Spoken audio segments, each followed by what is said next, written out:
5, 4, 3, 2, 1, 0.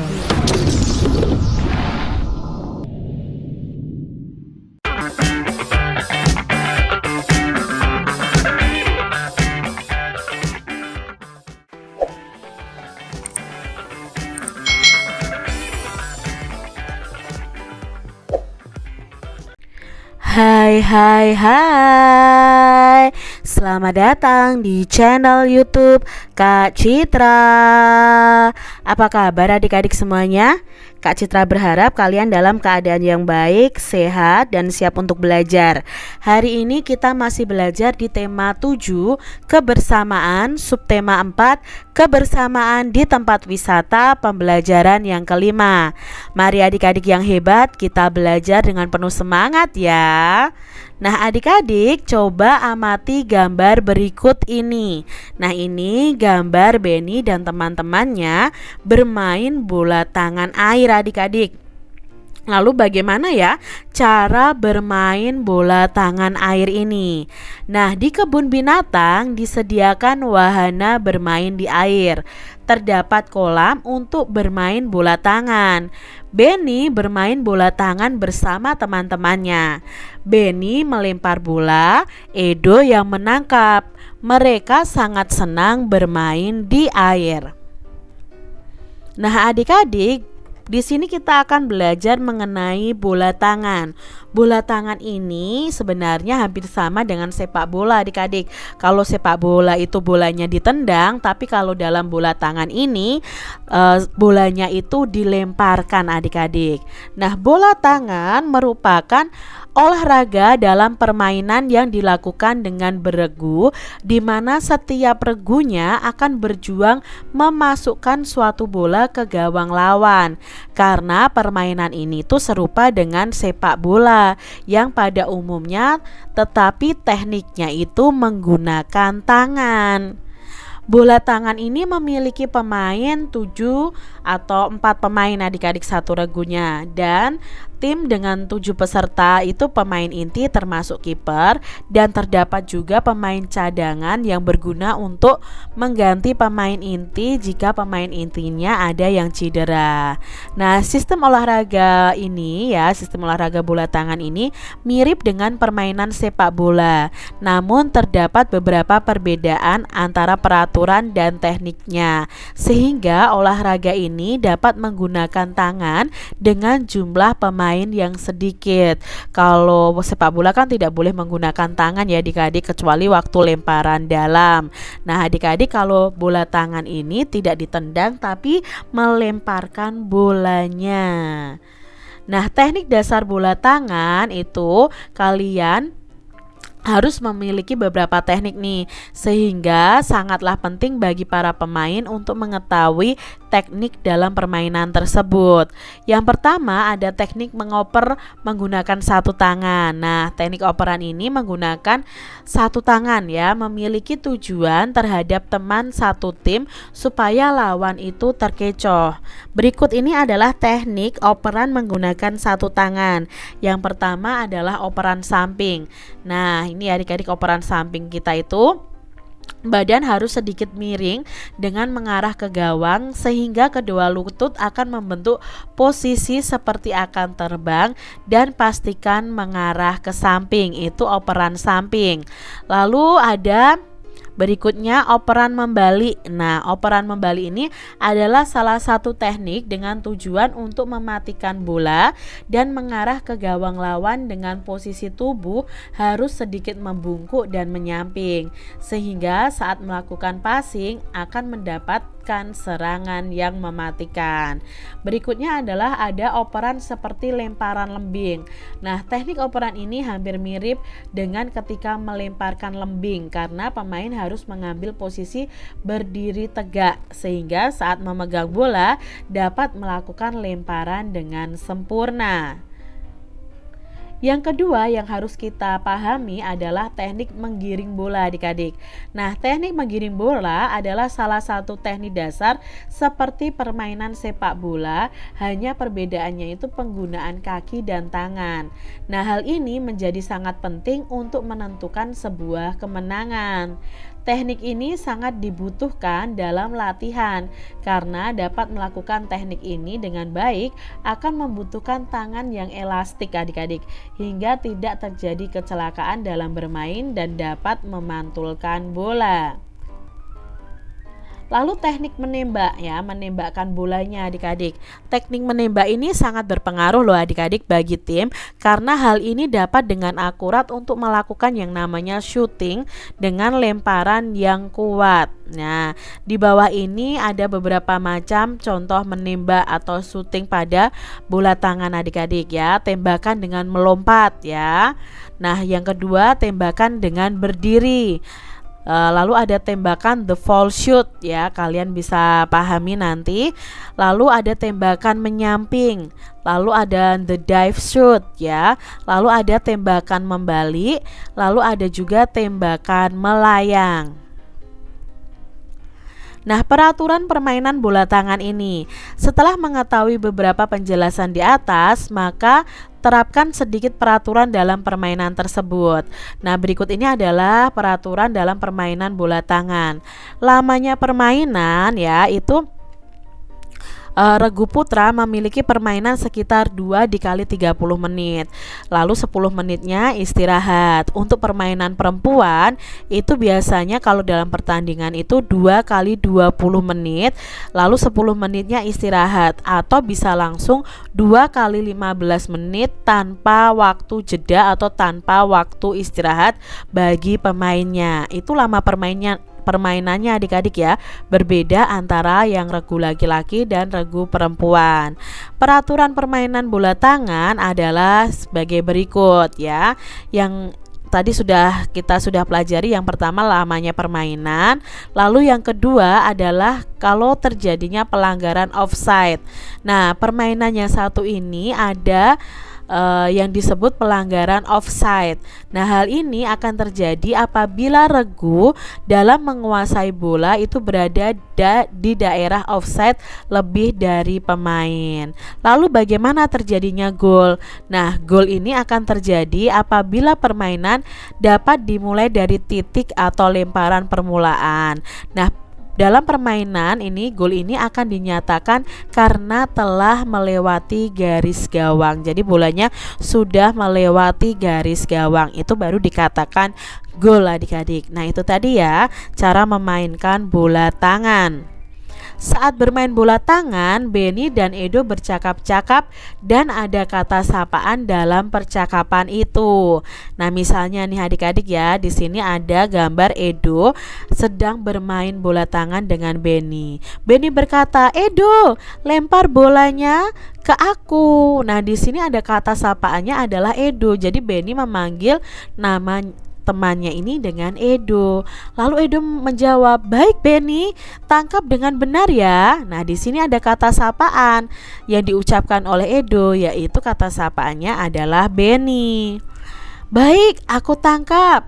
Nah, terus ini Benny. Nah, ini kata Edo. Nah, kata sapaannya di sini adalah Benny. Jadi kalian bisa menentukan kata sapaan berdasarkan percakapan yang ada adik-adik. Nah, adik-adik coba buatlah kalimat percakapan sederhana berdasarkan gambar berikut yang memuat kata sapaan. Misalnya nih adik-adik, contohnya ini ya gambarnya. Lalu di sini Kak Citra beri nama satu tokohnya Siti dan satu tokohnya Baria. Siti berkata, "Baria, nanti pulang sekolah kita belajar bersama ya." Nah, di sini ada kata sapaannya yaitu Baria. Lalu Baria menjawab, "Baik Siti, Siti, aku ajak teman-teman ya. Kata sapaan yang ada yang diucapkan oleh Bariah adalah Siti. Siti menjawab, baik, aku tunggu di rumah ya. Lalu Bariah menjawab, oke Siti. Nah, di sini Bariah mengucapkan lagi kata sapaannya yaitu Siti. Adik-adik coba buat percakapan antara Dayu dan Pak Satpam ya. Kalian tuliskan di buku tulis kalian masing-masing. Adik-adik, di sini kita akan belajar berbagai tempat wisata di Indonesia. Yang pertama adalah Pulau Komodo. Ini sangat terkenal sekali adik-adik. Pulau Komodo masuk dalam kawasan Taman Nasional Komodo bersama pulau-pulau lain di sekitar Kepulauan Nusa Tenggara. Pada tahun 1986, UNESCO ini menetapkan tempat wisata di Indonesia sebagai salah satu warisan dunia. Pulau ini tuh dianggap sebagai habitat binatang komodo yang wajib dilindungi. Nah, adik-adik, komodo itu hewan yang sangat besar, lalu ya berat dan berbahaya juga adik-adik ya. Jadi ini adalah Pulau Komodo yang ada di Indonesia yang melindungi komodo. Lalu ada tempat yang namanya adalah Raja Ampat. Nah, adik-adik, Raja Ampat merupakan primadona baru di dunia pariwisata Indonesia. Pesona tempat wisata di Indonesia ini mulai banyak dikenal baik oleh wisatawan domestik maupun mancanegara adik-adik ya. Raja Ampat sendiri merupakan kepulauan dari pulau-pulau di ujung Papua. Nah, ada 4 pulau utama ya, yaitu Pulau Waigeo, Misool, Salawati, dan Batanta. Nah, adik-adik, di sini Kak Citra punya gambar dari Raja Ampat ini. Bagus kan adik-adik ya? Sangat jernih lautnya adik-adik, dan bahkan kalau kalian ke sana kalian bisa melihat atau menyelam ya untuk melihat terumbu karang di laut tersebut. Ini Raja Ampat adik-adik. Lalu tempat wisata berikutnya adalah Candi Borobudur. Nah, di sini Candi Borobudur ini merupakan kompleks candi Buddha terbesar di dunia. Tempat wisata di Indonesia ini juga ditetapkan UNESCO sebagai salah satu situs warisan dunia pada tahun 1991. Candi Borobudur ini sempat terkubur oleh abu vulkanik adik-adik dari letusan Gunung Merapi. Nah, sampai kemudian ditemukan oleh Sir Thomas Stamford Raffles di tahun 1814. Nah, ini contoh gambar-gambar dari Candi Borobudur. Apakah kalian pernah ke Candi Borobudur adik-adik? Sangat megah dan besar sekali adik-adik ya. Lalu tempat wisata berikutnya adalah Taman Mini Indonesia Indah atau TMII ya. Jika biasanya kita mengunjungi sebuah museum untuk lebih mengenal kebudayaan suatu daerah, nah kali ini kita bisa mengunjungi Taman Mini Indonesia Indah sebagai sebuah museum raksasa untuk mengenal kebudayaan Indonesia. Sesuai dengan namanya, tempat wisata di Indonesia yang digagas oleh Ibu Tien Soeharto ini menjadi tempat untuk melihat kebudayaan Indonesia dalam versi mini. Nah, ini adalah contoh gambar-gambar yang ada di Taman Mini adik-adik. Ya, di Taman Mini Indonesia ini ada rumah adat, pakaian adat dari 34 provinsi yang ada di Indonesia. Jadi di sini ya kita akan tahu apa yang dimaksud rumah tongkonan, rumah panjang. Nah, itu bisa kita kunjungi semua. Lalu di sini ada rumah keong ya adik-adik ya. Nah, ini adalah tempat teater. Nah, ini adalah tampak depannya Taman Mini Indonesia Indah. Nah, ini ya adik-adik ya, megah sekali dan ini sangat luas ya adik-adik ya. Kalian bisa naik kereta gantung untuk melihat berbagai ornamen atau berbagai rumah adat ya yang ada di seluruh Indonesia yang ada di Taman Mini ini. Berikutnya adalah Danau Toba adik-adik. Nah, Sumatera Utara itu mempunyai sebuah danau terbesar di Asia Tenggara yang sudah sangat tersohor hingga ke mancanegara. Namanya adalah Danau Toba. Nah ini adik-adik ya, danaunya sangat bagus dan ini danau yang terbesar ya adik-adik ya di Asia Tenggara. Tempat wisata berikutnya adalah Batu Secret Zoo ya. Batu Secret Zoo ini terletak di Kota Batu, Jawa Timur. Nah Batu Secret Zoo ini merupakan kebun binatang modern. Ini contoh beberapa gambar dari Batu Secret Zoo ya. Kalian bisa kunjungi nih bersama dengan keluarga kalian. Adik-adik, kelompokkan temanmu yang menyukai tempat wisata di atas. Nah, kalian bisa bertanya kepada temanmu siapa yang menyukai Pulau Komodo, Raja Ampat, Candi Borobudur, Taman Mini, Danau Toba, atau Batu Secret Zoo.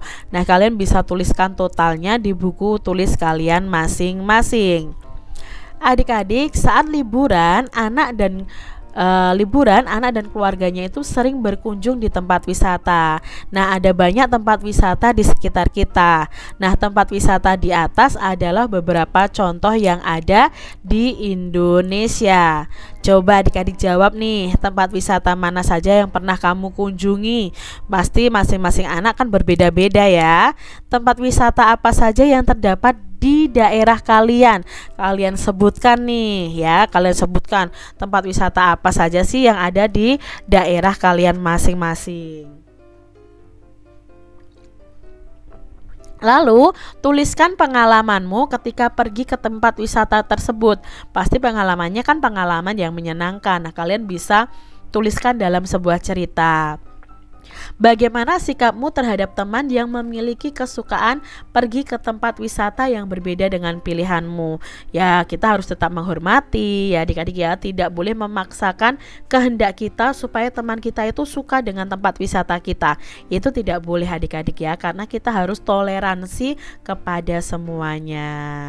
Lalu adik-adik, sebutkan contoh kegiatan di tempat wisata yang menyenangkan. Apa sih yang menyenangkan ketika kalian pergi ke tempat wisata? Demikian tadi adik-adik pembahasan kita di tema 7, subtema 4 pembelajaran yang kelima. Semoga video pembelajaran ini bermanfaat ya untuk adik-adik semuanya. Dan sampai jumpa lagi di video pembelajaran Kak Citra selanjutnya. Tuhan memberkati. Jangan lupa tekan tombol subscribe, lalu tekan loncengnya, tekan juga tombol like, lalu share ke media sosial kalian. Jangan lupa untuk ikuti media sosial Kak Citra. Terima kasih.